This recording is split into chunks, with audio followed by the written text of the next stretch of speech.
3 jours avant mon mariage, mon fiancé m'a quitté pour ma meilleure amie.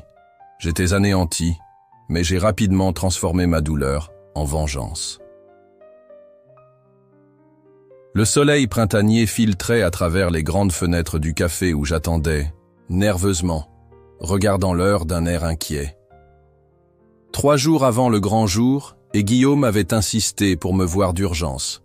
Mon esprit s'emballait, imaginant des prétextes, stress de dernière minute, souci avec le lieu ou, pire encore, un doute soudain. Jamais je n'aurais imaginé ce qui allait se passer. Je le repérai, assis à notre table habituelle. Mais il n'était pas seul.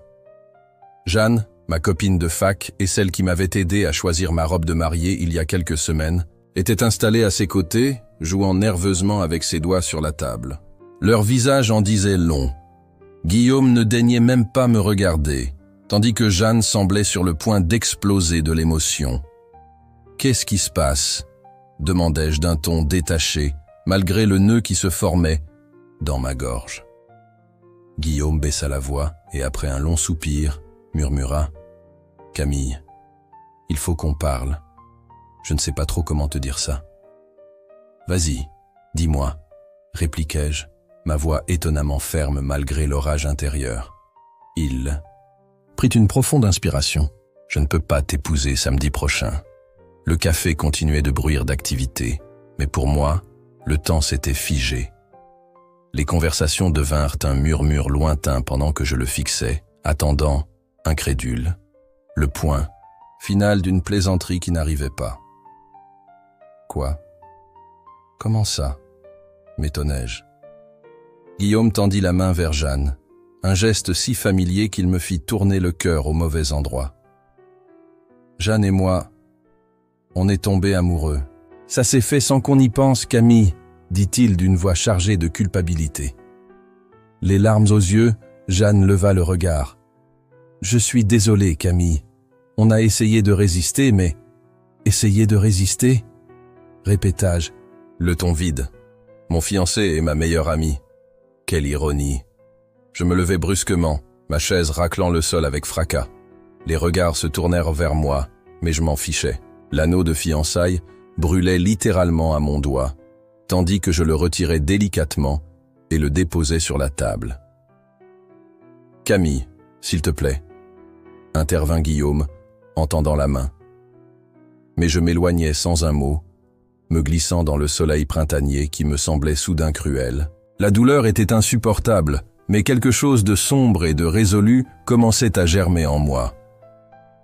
Les jours qui suivirent le scandale du café se succédèrent dans une sorte de brume. Je déambulais dans mon appartement, entouré des décorations de mariage que je ne pouvais me résoudre à enlever. Mon téléphone ne cessait de sonner.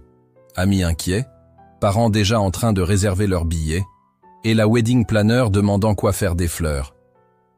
Je les ignorais tous. Ma mère arriva avec des plats faits maison que je ne pouvais à peine goûter. Mon père me tapota maladroitement l'épaule en me proposant d'aller parler à Guillaume. Ma sœur, Lucie, passa la nuit chez moi, insistant pour que je prenne une douche et change de tenue.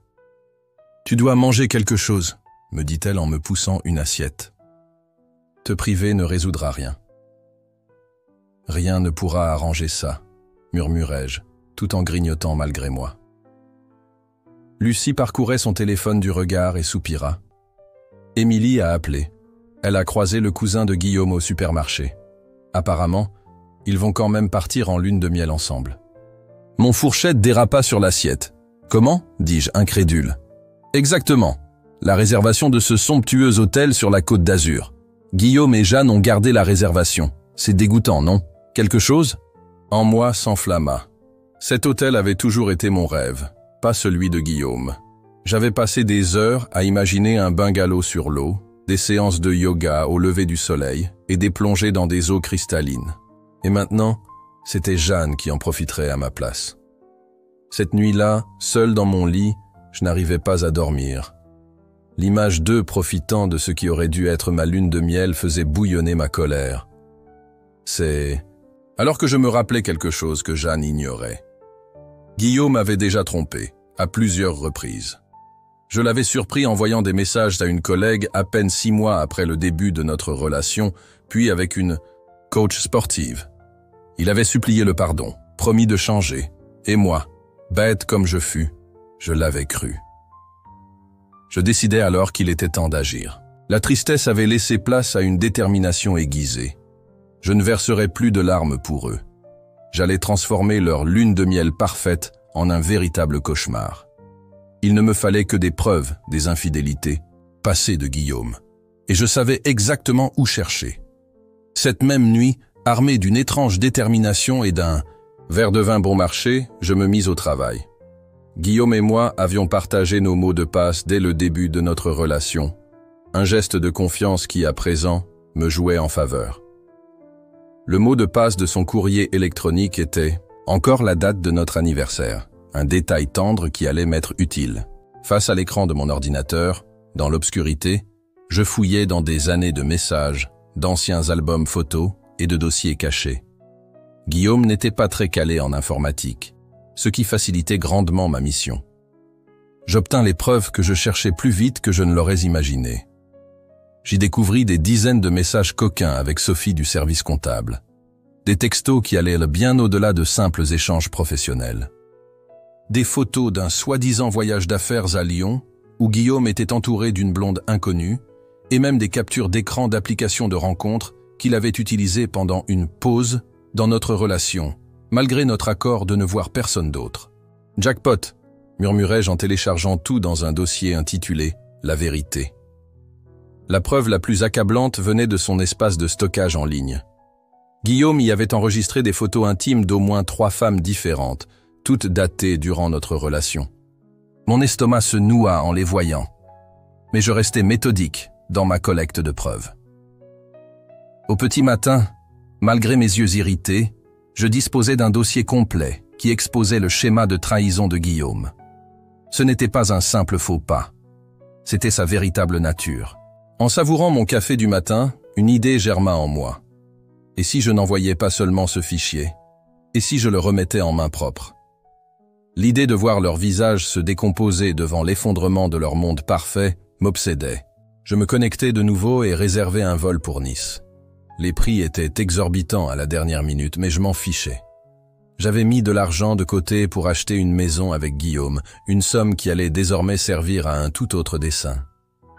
Avec une étonnante sérénité, je réservais mon vol et une chambre dans le même hôtel de luxe de la Côte d'Azur. Dès que ma réservation fut confirmée, je ressentis une puissance nouvelle remplacer ma peine. Si Guillaume et Jeanne allaient profiter du paradis, je m'assurerais qu'ils en subissent les conséquences. Ils avaient volé mon avenir, je détruirais leur présent. Cela semblait, d'une manière étrange, juste. Je supprimai l'alerte pour l'essayage final de ma robe de mariée, prévue pour plus tard dans l'après-midi, et je sélectionnai un siège sur le site de la compagnie aérienne. Un vol en aller simple pour Nice, dans 6 jours. Le trajet fut long et quelque peu inconfortable, mais à l'atterrissage, la vue me coupa le souffle. L'azur de la Méditerranée s'étendait à perte de vue, parsemé de petites îles comme des éclats de lumière sur un vaste miroir. C'était encore plus magnifique que les images que j'avais scrutées durant la préparation de ma lune de miel. Ma liche lune de miel. Ce mot me faisait encore mal, mais désormais la douleur était moins vive. Peut-être la distance, ou l'anticipation de ce qui allait suivre, atténuait-elle le coup. À bord de l'hydravion qui nous transportait de Nice à l'hôtel, j'observais en silence les autres passagers, majoritairement des couples, qui s'exclamaient devant chaque panorama. Un couple assis en face de moi se tenait la main, échangeant de brefs baisers volés.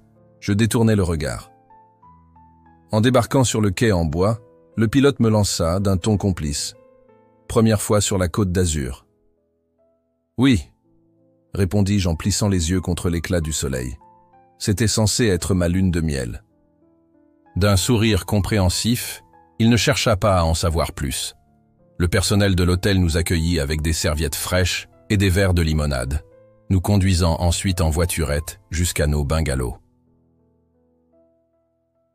Le mien, un Maich.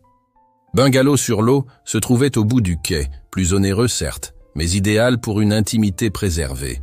J'avais réservé avec la carte de crédit que Guillaume et moi partagions, un dernier frais qu'il découvrirait bien plus tard. Une petite vengeance, certes, mais ô combien satisfaisante. La chambre était exactement ce dont j'avais rêvé. Une large terrasse menant directement à une lagune turquoise, des baies vitrées du sol au plafond et un lit drapé de voilage blanc. Dans une autre vie, tout cela aurait été romantique. Aujourd'hui, c'était mon QG. Après m'être installé, je me rendis au restaurant principal pour dîner, lunettes de soleil sur le nez et chapeau bien calé. Très vite, je les repérais. Guillaume et Jeanne, installés à une table aux chandelles près de la plage. Lui, déjà bronzé, s'appuyait avec assurance dans son fauteuil, tandis que Jeanne, radieuse dans une robe légère, riait à gorge déployée à une de ses blagues. Mon appétit disparut, mais je fis l'effort de manger en les observant. Ils se souriaient, se tenaient la main et partageaient quelques bouchées de dessert. Mon estomac se nouait de dégoût, mais je restais concentré sur mon plan. Tout devait être parfait. Retour dans mon bungalow, je finalisais les détails de ma vengeance.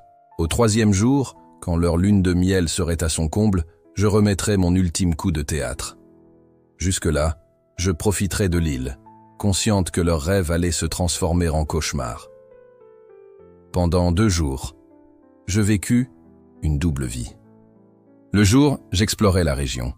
Je faisais du snorkeling sur des récifs colorés, lisais un roman sur des plages désertes et me laissais chouchouter au spa. À des moments précis, j'observais Guillaume et Jeanne de loin, veillant toujours à ne pas être repéré. Leur programme semblait suivre exactement l'itinéraire que j'avais moi-même prévu. Une croisière au coucher du soleil, la première nuit, un massage en duo le lendemain matin et même un dîner privé sur la plage, réservé des mois à l'avance. « Voulez-vous une autre eau de vie ?» demanda un serveur pendant que je reposais sur une chaise longue, interrompant ma concentration. « Oui, merci », répondis-je en ajustant mon chapeau. Derrière mes lunettes, je les voyais barboter dans l'eau peu profonde, comme des adolescents, insouciants. Est-ce que Guillaume avait déjà été aussi enjoué avec moi? Je ne m'en souvenais plus. Ce soir-là, je terminais de rédiger l'email. L'objet était simple. Ce que Jeanne doit savoir sur Guillaume. Le message contenait une brève explication et des liens vers toutes les preuves que j'avais rassemblées. Je programmais l'envoi pour 10 heures précises le lendemain, matin, au moment où ils dégusteront leur petit déjeuner romantique sur la plage. La nuit fut étonnamment paisible, bercée par le bruit des vagues et la certitude que la justice était imminente. Je me levai avant l'aube pour nager, laissant l'eau fraîche emporter les derniers restes de ma peine. Vers 9h30, je pris position à un endroit stratégique, assez proche pour observer sans être vu. Je commandai un café et des fruits, feignant de lire un livre tout en scrutant Guillaume et Jeanne par-dessus le rebord de mes lunettes. Guillaume, détendu dans son maillot, laissait son bras se poser négligemment sur l'épaule de Jeanne, qui arborait un nouveau bikini et parlait avec animation en gesticulant. À 9h55, je vérifiais mon téléphone pour m'assurer que l'email était prêt à être envoyé. Mon cœur battait fort, non pas par peur, mais par l'excitation de voir leur monde s'effondrer en quelques minutes. Je songeais à l'ironie de tout cela. 3 jours avant mon mariage, Guillaume avait brisé mon cœur dans ce café. Et maintenant, 3 jours après, alors qu'il entamait sa lune de miel avec ma meilleure amie, il allait goûter à la trahison. À 10 heures précises, je vis Jeanne consulter son téléphone. D'abord, elle semblait parcourir des messages habituels de proches évoquant le paradis, mais en ouvrant l'email, sans doute en pensant qu'il s'agissait d'une simple notification de l'hôtel, son visage se figea. Ses sourcils se froncèrent. Elle redressa sa posture et d'un geste tremblant, elle fit défiler l'écran. Peu à peu, son teint se décolora et sa main trembla de manière visible. Guillaume remarqua le changement. « Ça va, mon amour ?» demanda-t-il en prenant un morceau de pain. Ne recevant aucune réponse, il insista. Jeanne, qu'est-ce qui se passe? Jeanne recula lorsque Guillaume tenta de saisir le téléphone, le serrant contre sa poitrine comme s'il contenait un terrible secret. « Qu'est-ce que c'est que ça, Guillaume ?» demanda-t-elle, la voix brisée. Autour de nous, les autres clients se mirent à observer. Un serveur s'approcha, incertain face à la tension. « De quoi parles-tu » lança Guillaume, sa voix teintée d'une fausse innocence, semblable à celle qu'il utilisait lorsqu'elle m'avait accusé de tromperie. « Ça » s'exclama Jeanne, désignant le téléphone d'une main tremblante. « Des photos de toi avec d'autres femmes. Des messages, des profils sur des applications de rencontres, et tout cela alors que tu étais avec moi. » Le visage de Guillaume devint rouge alors qu'il essayait d'attraper le téléphone. « Montre-moi, qui te l'a envoyé ?»« Est-ce important ?» répliqua-t-elle en élevant la voix, attirant tous les regards. « Est-ce vrai? Tu me trompais? Même avant d'être avec moi ?» Guillaume jeta un coup d'œil autour de lui, conscient des regards inquisiteurs. « Parle moins fort, s'il te plaît. Parlons en privé. »« Non !» s'écria Jeanne, renversant sa boisson sur la table. Le jus d'orange se répandit, tachant la nappe blanche. « Réponds-moi. Est-ce vrai ?» Guillaume balbutia, sa confiance se désintégrant. « Ce n'est pas ce que tu crois. Ce sont de vieilles histoires, sorties de leur contexte. » Jeanne laissa échapper un rire amer, qui résonna le long de la terrasse. « Or, contexte? Je vois très bien les heures, Guillaume. Tu étais avec d'autres femmes tout le temps que tu étais avec moi. Ça veut dire que tu m'as probablement aussi trompé. »« Ce n'est pas juste !» protesta-t-il en se levant. « Tu m'as trompé avant même d'être ensemble !» lança Jeanne en jetant le téléphone, qui heurta la table en glissant. « C'est fini, je m'en vais. » Le silence qui suivit fut assourdissant. Jeanne s'éloigna, furieuse, en direction de son bungalow, laissant Guillaume seul, entouré du petit déjeuner renversé et des regards curieux. Guillaume resta figé, son visage exprimant un choc indescriptible, tandis que les autres clients feignaient l'indifférence tout en jetant des coups d'œil furtifs. Un serveur s'approcha prudemment pour vérifier que tout allait bien. Guillaume hocha la tête, remit sa clé et s'écroula, vaincu. Je dégustais mon café, savourant chaque instant de cette revanche.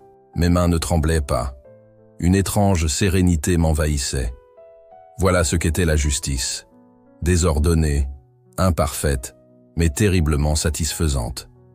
15 minutes plus tard, Guillaume se leva enfin et quitta les lieux, les épaules affaissées et le téléphone encore en main. Plutôt que de retourner dans son bungalow, il se dirigea vers le bar de la plage. Typique de lui, fuir plutôt qu'affronter.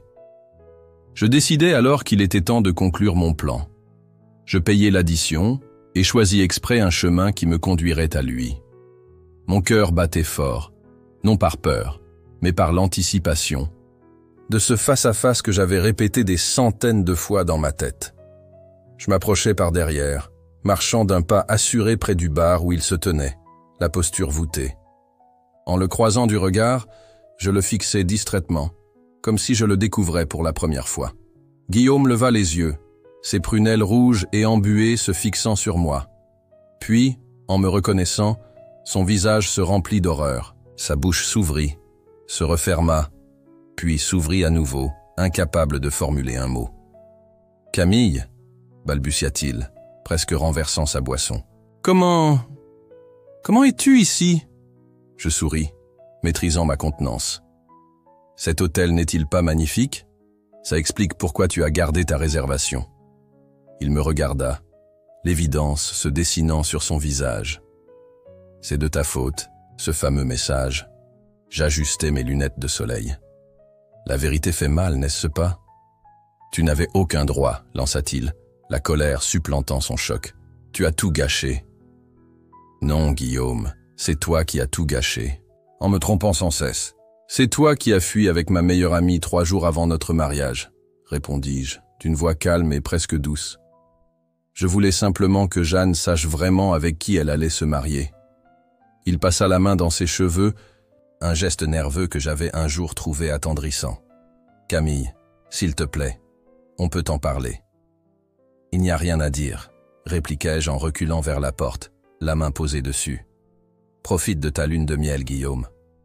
Je m'éloignais sans me retourner, sentant le poids de ces semaines s'envoler à chaque pas. La vengeance n'avait pas guéri mon cœur, mais elle avait refermé une blessure. Je pouvais enfin avancer. Ce soir-là, je m'offris un dîner dans le restaurant chic de l'hôtel. Tandis que le soleil se couchait, peignant le ciel de nuances, rosées et orangées. Chaque bouchée de ma pâte aux fruits de mer était un délice de liberté. Pour la première fois depuis la trahison de Guillaume, je retrouvais le goût du bonheur. Après le repas, je me rendis au bar sur la plage pour prendre un dernier verre. Le barman préparait un cocktail éclatant lorsque j'aperçus Jeanne, seule au fond, probablement à son 3e verre. Son maquillage était en bataille et ses yeux gonflés trahissaient des heures de pleurs. J'hésitais un instant, pensant m'éloigner. Mon objectif avait été atteint, inutile de provoquer un nouveau drame. Pourtant, une force m'attira. Vers elle, peut-être par curiosité ou par besoin de clore définitivement ce chapitre. Je m'approchai lentement, lui laissant le temps de remarquer ma présence. Quand elle leva les yeux, je ne décidai pas de feindre la surprise. Il y avait une résignation dans son regard. « C'est toi qui as fait ça, n'est-ce pas ?» demanda-t-elle sans émotion. Je m'assis à côté d'elle et commandai un mojito avant de répondre. « Non, Jeanne. C'est Guillaume. Je voulais juste que tu saches la vérité. » Elle laissa échapper un rire sans joie en remuant la glace dans son verre. Je m'en doutais. Ce message était tellement détaillé, si personnel. Prendre du plaisir à nous, voir nous effondrer, c'était ce que tu recherchais? Je ne suis pas venu pour une thérapie, répondis-je sincèrement. Je suis venu pour que tu saches enfin avec qui tu vas te marier. Jeanne fixa l'horizon, le regard perdu dans la R. Je pensais qu'il m'aimait, que, malgré tout ce qui s'est passé, il y avait quelque chose de spécial, quelque part. Il ne s'aime qu'à lui-même, dis-je simplement. C'est toujours comme ça. Nous restâmes silencieuses un long moment, laissant le bruit des vagues combler le vide entre nous. Finalement, elle murmura « J'ai réservé un vol pour rentrer demain. Je ne supporte plus un seul jour de plus avec lui. » Je hochai la tête, sans savoir quoi répondre. Une partie de moi s'attendait à ressentir une joie triomphante, mais seule une fatigue profonde m'envahit. Jeanne et moi ne pourrions plus jamais être amis, et la colère brûlante que j'avais ressentie se mua en une étrange compassion. « Je suis vraiment désolé, » chuchota-t-elle en me regardant droit dans les yeux. « Pour tout, vraiment. Tu ne méritais rien de tout cela. » Pour la première fois, j'aperçus dans ses yeux un sincère regret, non seulement pour la lune de miel gâchée, mais pour l'amitié perdue. « Tu ne méritais rien de tel, » répondis-je, en finissant mon verre. « Bonne chance, Jeanne. » Je me levai et partis sans attendre de réponse, sentant qu'un chapitre de ma vie se refermait définitivement. Le lendemain matin, je me levai de bonne heure pour faire mes bagages. Mon vol était prévu pour le soir, mais j'avais décidé de passer ma dernière journée dans un autre coin de l'île, loin de tout drame. Les confrontations avec Guillaume et Jeanne m'avaient apporté le réconfort dont j'avais besoin. Je pliais ma robe d'été quand quelqu'un frappa brusquement à la porte. Pensant que c'était le service de ménage, j'ouvris pour y voir Guillaume, barbe de 3 jours et yeux injectés, vêtu comme la veille. « Camille, dit-il en prononçant mon prénom comme s'il retenait son souffle, j'ai besoin de te parler. » Mon premier réflexe fut de refermer la porte, mais la curiosité prit le dessus. « Comment as-tu trouvé ma chambre ?»« J'ai glissé un pourboire au réceptionniste, » confessa-t-il en passant la main dans ses cheveux en désordre. « Puis-je entrer ? Juste 1 minute. » Je croisis les bras, bloquant l'entrée. « Dis-moi ce que tu as à dire, ici et maintenant. » Il jeta un regard nerveux dans le couloir. « Jeanne est partie ce matin. Elle n'a même pas voulu me parler avant de partir. »« Ça ne me regarde pas, » répondis-je froidement. « Je sais, s'empressa-t-il. « Mais Camille, te voir hier m'a fait réaliser combien j'avais fait une erreur. On a vécu quelque chose de vrai. Jeanne et moi, c'était juste une folie. Tu me manques. » Je le regardais, étonné par son audace. « Tu me manques ?» répétai-je, sèchement, après m'avoir quitté pour ta meilleure amie 3 jours avant notre mariage. J'étais confus, s'exclama-t-il, passant ses 2 mains dans ses cheveux d'un geste désespéré. Jeanne était une erreur. Nous avons passé 3 ans ensemble. Ça comptait pour quelque chose. Pour moi, ça comptait que tu étais engagée dans une relation? Sérieuse, alors que tu cherchais d'autres conquêtes, rétorquai-je. Ce n'est pas juste, protesta-t-il. Je ris, un rire franc. Juste? Dis-moi, était-ce juste de me ridiculiser devant tout le monde, de me voler ma lune de miel? Il tenta de saisir ma main. Camille, s'il te plaît, on peut arranger les choses. Je retirai ma main. Guillaume, tu ne me manques pas. Ce qui te manque, c'est le contrôle. Je ne serai plus ton épaule sur laquelle tu pourras toujours te reposer, dis-je en m'éloignant vers la porte. Ne me contacte plus jamais. La porte se ferma d'un claquement définitif. J'entendis ses derniers appels à mon nom avant que ses pas ne s'éloignent dans le couloir. Je restai appuyé sur la porte, surprise de constater que je ne ressentais ni colère, ni tristesse, ni même satisfaction. Juste une paix profonde. Le reste de la journée se déroula dans une solitude tranquille. Je découvris une crique isolée de l'autre côté de l'île, nageais dans des eaux limpides et m'allongeais sous le soleil doux. Je commandai le service en chambre sur ma terrasse, observant les poissons colorés glisser sous mon bungalow. Quand vint l'heure de partir, je me sentis prête. Le directeur de l'hôtel semblait soulagé de me voir effectuer mon départ sans incident. Apparemment, le petit déjeuner mouvementé avait fait le tour du personnel. « J'espère que vous avez apprécié votre séjour, Madame Lefebvre, » dit-il en traitant ma paperasse. « Bien plus que je ne l'espérais, » répondis-je en lui remettant la clé de ma chambre. Le trajet en bateau pour regagner le continent fut paisible, tout comme le vol en hydravion. À l'aéroport Charles de Gaulle, je flânais dans les boutiques duty-free, achetant quelques souvenirs pour Lucie et mes parents, des petits gestes pour montrer que j'allais bien. Alors que je sirotais un café dans le terminal, une voix familière m'appela. « Camille, c'est toi ?» Je levai les yeux et reconnus Antoine, un jeune homme rencontré lors d'un cours de cuisine à l'hôtel il y a 2 jours. Grand, aux yeux chaleureux et au sourire facile, il était en ville, pour affaires. « Antoine, salut !» répondis-je, heureuse de croiser un visage amical. « Tu rentres aussi ?»« Chez toi ?»« Oui, mon vol part dans 2 heures. » dit-il en désignant une chaise vide à côté de moi. « Tu me permets de m'asseoir ?» J'acceptai d'un hochement de tête et il s'installa, posant sa valise à ses pieds. Pendant le cours de cuisine, nous avions préparé un délicieux plat et discuté de voyages, de livres et de notre passion commune pour le cinéma en noir et blanc. La conversation se déroulait naturellement, sans pression ni arrière-pensée. « J'espérais te revoir, » avoua-t-il. « Ça te dirait de prendre un verre avant nos vols ?» Pour la première fois depuis des semaines, je ressentis mon cœur léger, libéré de toute rancune. « Bien sûr, » répondis-je, étonné par ma spontanéité. Nous trouvâmes un bar discret dans l'aéroport, où Antoine me parla de sa passion pour la photographie et de son chien sauvé à Marseille. Je lui racontai mon travail dans l'édition et mon rêve d'écrire un roman un jour. Nous n'évoquâmes ni relations passées, ni blessures anciennes. C'était rafraîchissant par sa simplicité. Quand son vol fut sur le point de partir, il hésita avant de se lever. « Puis-je te demander ton numéro ?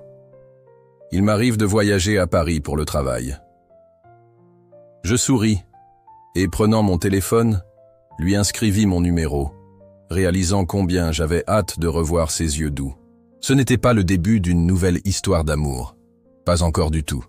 Mais c'était un nouveau départ, et cela me suffisait. Alors que nous prenions un dernier verre en regardant les avions décoller à travers les baies vitrées, je repensais à tout ce que j'avais vécu ces dernières semaines. La trahison, le choc, la colère qui avait alimenté mon plan de vengeance. Tout me semblait sorti d'un film, une histoire que j'avais vue plutôt que vécue. Antoine me lança doucement. « Tu sembles perdu dans tes pensées. Tout va bien ?» Je lui souriais, un peu gêné. « Juste en train de réfléchir. Ce voyage a été intense. »« Un voyage, vraiment ?» demanda-t-il en remuant son thé glacé. Je pris un moment pour réfléchir, hésitant à dévoiler tout, ce que je ressentais. Pas exactement. C'était plus comme une sorte d'exorcisme. Antoine haussa un sourcil, mais ne poussa pas la conversation. Parfois, c'est exactement ce qu'il faut.